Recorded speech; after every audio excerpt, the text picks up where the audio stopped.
Waka, what's up, and welcome back to the channel for yet another FC Finch Eaglemoss review. And today on the table, this is no ordinary Eaglemoss. We're not going to be doing anything from Star Trek today. We're going to be looking at the Stargate ship's Goa'uld Mothership, or the Goa'uld Mothership, however they say it, or if you want, the Hatak, I believe that is what they refer to this ship as. And yeah, so we're getting back into Stargate here, and real quick, so I picked this up from the Big Bad Toy Store. This thing has been going on and off on Master Replicas, and now Master Replicas, their stock is kind of dwindling down. They've sold most of the models, and they're getting ready to basically say last call for models. So this kind of showed up on Big Bad Toy Store along with a few other models that we'll be taking a look at, or one other model that I picked up. And I put it on pre-order. It took a few months, but it finally got in, and here it is. And yeah, so we got some new stuff to look at today. And of course, this is going to be an unboxing and review, as I have not yet unboxed this ship. I literally just got it into the door yesterday. I've been gnawing at the hip to really kind of get this out of the box, but of course I am waiting for you. I wanted to make this video for you, and you'll get my first reactions and responses. So without further ado, let's get into it. Now, I've already taken it out of the Big Bad Toy Store box. We'll take a look at the box real quick. And of course, you got Stargate ships from the Stargate ships collection. You got the nice Stargate in the background. You got the Hatak right there. It's the Goa'uld Mothership from Stargate SG-1. Of course, it appeared in, I believe, every single iteration of Stargate. I forget if this was in Atlantis or not. And then, of course, you got Eaglemoss Hero Collector. May you rest in peace. And they got Stargate ships, the Goa'uld Mothership. Same product shot right here. And then you got Stargate ships, in case you forgot what line this is from. And same thing on the other side. And then, of course, you got Stargate ships, the Goa'uld Mothership with the Stargate. Even got the symbols on there. Incoming Traveler. And then, of course, a whole bunch of legal mumbo-jumbo on the bottom. And let's get this box open. I got my handy-dandy box cutter right here. Lightsaber noises. And we're just going to go in there and just cut the tape off. And I'm pretty sure I got it. And yes, I do believe I did. Yep. And that is it. We're going to get this off the table so I don't draw any blood. And let's open up the box right here. And no magazine. So no magazine that this comes with. It is that nice styrofoam packing, however. And we're just going to take the top off. And there it is. And you can kind of see how it's packed. The Goa'uld Mothership. Got our stand right here. Got our base right here. Got the Mothership right in here. So let's get the stand out real quick. So we got the stand. Let's take the plastic off. And of course, we got Stargate SG-1 Goa'uld Mothership 044780, whatever that means. And you can see it is pretty much like any general Eaglemoss stand. We have our little base right here. It's just a little triangular piece, and you're just going to plug it in like so. And it only goes in, well, it looks like it's got that rectangular type bit. So, and you got these little locators right here. And let me get the ship out of the box. And let us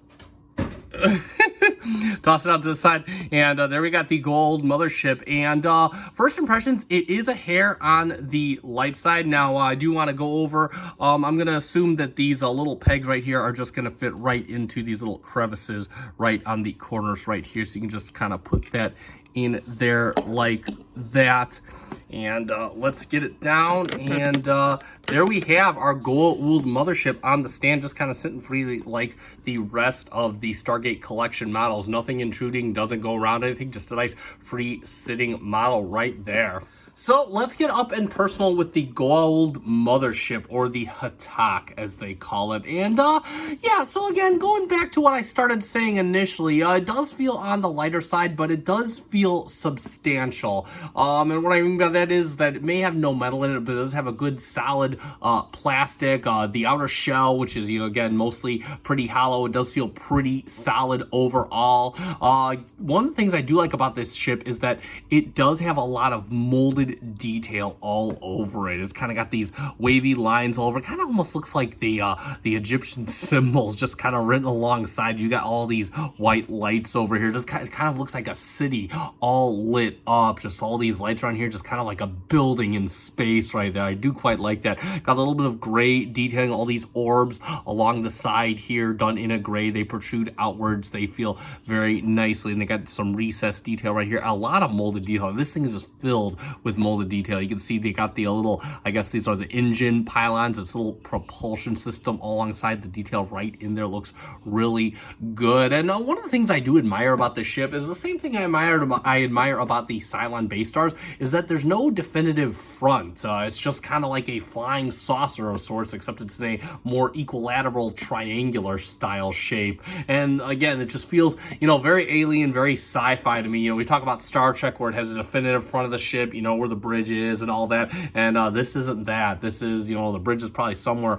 up around this area, and you pretty much just have the rest of the ship out there. It just kind of hovers around, which I do quite like. The pyramid is done very nicely. It's nicely textured and whatnot. Let's see if you can get it. It looks like I got some symbols trying to write on there. It does look good as well. Getting at the lights in there, really adding, kind of setting the tone, adding some real depth to the model. It does have a lot of combinations of yellows, kind of some bronzes, oranges. Looks really good. Just there's not much color on this model, but they do well with the colors they do use. They just go together really well. Everything melds in and comes together quite nicely.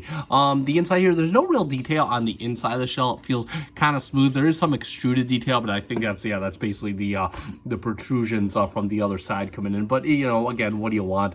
You do have kind of an organic feel along the edges here. It does look really good. You even got some molded detail inside, sandwiched in between, of course.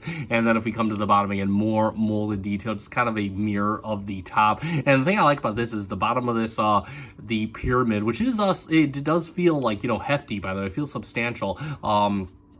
It's got detailing all along here. You got these little claws coming out. And the thing I like about this is you'll never see this. This sits on its stand, like so. You'll never actually look at this unless we're getting up and get up close and personal like we are now. And again, that's the benefit of Eaglemoss models, I feel. And that's pretty much it for the Hatak. And we'll do some comparisons. So let's bring out the data list so you can see how that looks. And obviously, the Hataks are much bigger than the data list. But, for an Eaglemoss model, they're all standard size. What do you want? Again, so this is kind of what they look like side by side. Again, you got a lot of substance here. The data list definitely feels a bit more hefty than the Hatak. Let's get it from the bottom real quick so we can see how that looks.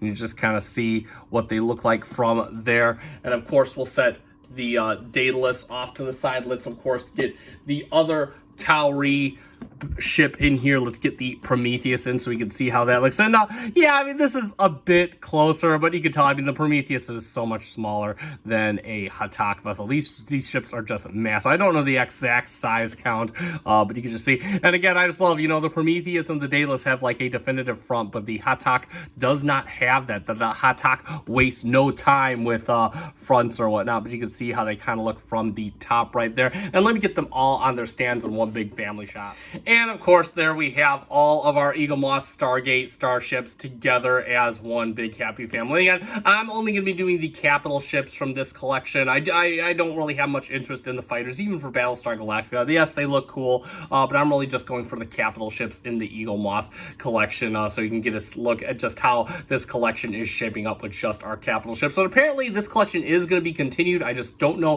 who's continuing it. I'm not sure if Fanhome or somebody else is continuing it. So once I find that out, I know I've heard rumors and whatnot. Once I find out something more solid, I will kind of relay it on this channel, but just an idea of what we have so far, and we can see how that looks. So let's summarize on the Eaglemoss Stargate ships collection. Goa'Uld Mothership, or the Hatak. And again, this is a really solid model right here. It doesn't have quite the heft that we get from other Eaglemoss models, especially ones earlier in the collection. We already know that's later in the collection, Eaglemoss may have tried to cut costs a little bit by reducing material or changing up material, but it does still feel like a solid chunk of plastic, and the detail is definitely there. Doesn't have a lot of coloration, but the coloration it does have, it puts it where it counts. I love the clashing of different colors on the pyramid section. Got tons of different lights. Again, it feels just like a living thing with tons of molded detail. And I definitely think it is a solid contender in the Stargate ships collection. Definitely going to look great on a display, and definitely going to look good on your shelf. So I definitely do recommend this model. I wouldn't overpay for it if you can help it, but obviously, things are getting kind of scarce in the Eaglemoss sector. I did pick this up from Big Bad Toy Store. I will take a look and see if it still is in stock. I pre-ordered this several months ago, excuse me. I haven't looked at it since, so if I see it in stock, I'll post a link down below. Of course, you can always check out Master Up because to see if they have any of these left in stock before you must resort to the aftermarket. And that is going to conclude this review, so you guys know what to do at this point. If you found this review fun and informative, let me know by hitting that like button. If you are not yet a member of my Tauri or my SGC, I encourage you to subscribe to my channel. I do review Eaglemoss ships of the Star Trek, Stargate, the Expanse, Persuasion. I also review a few other things. If that interests you, you can check it out. I'll put my Eaglemoss playlist in the link below so you guys can check that out. It is the biggest playlist on my channel. And that is going to wrap everything up. I have been FC Finch. Thank you so much for watching. Good night.